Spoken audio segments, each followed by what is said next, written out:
भगत भी डिस्टर्ब हो जाते हैं कि हम भक्ति भी कर रहे हैं, हमें आपत्तियों का फिर भी कोई ना कोई सामना करना पड़ जाता है, और दूसरा व्यक्ति सारा दिन बकवाद करते हैं, शराब पीते हैं, ताश खेलते हैं, राजनीति में बड़े रहते हैं, और कोई भी बुरे काम की कोई टाल नहीं उनके, और वो फिर भी सुखी है। तो इसको देखकर विचलित ना होना, परमात्मा के बताए इस पॉइंटों को, बिंदुओं को ध्यान से सोचना। कहते वो पिछले जन्म के पुण्यकर्मी प्राणी हैं, और जब तक उनके पुण्य चलेंगे वो कितने को वध करो उनको कोई हानि होने वाली नहीं है।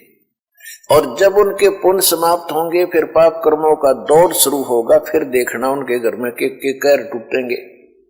और आप के ऊपर भक्ति करते करते भी दिक्कत आ रही है, तो अगर भक्ति ना करते तो आपका तो सर्वनाश हो जाना था। विचार कीजिए,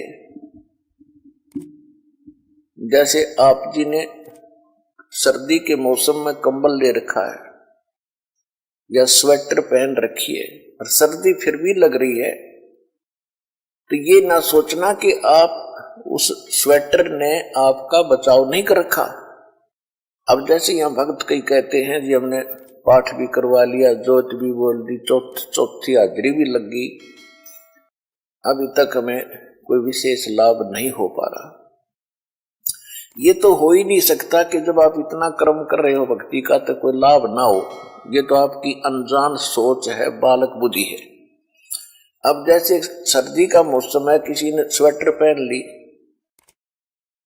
और फिर भी उसको सर्दी लग रही है, तो ये ना सोचना कि स्वेटर ने अपना काम ना कर रखा। स्वेटर अपना काम कर रही है, लेकिन सर्दी अधिक है तो उसके लिए जर्सी और पहन ले ऊपर के, और उसके बाद भी सर्दी महसूस हो रही है तो कंबल ओढ़ ले।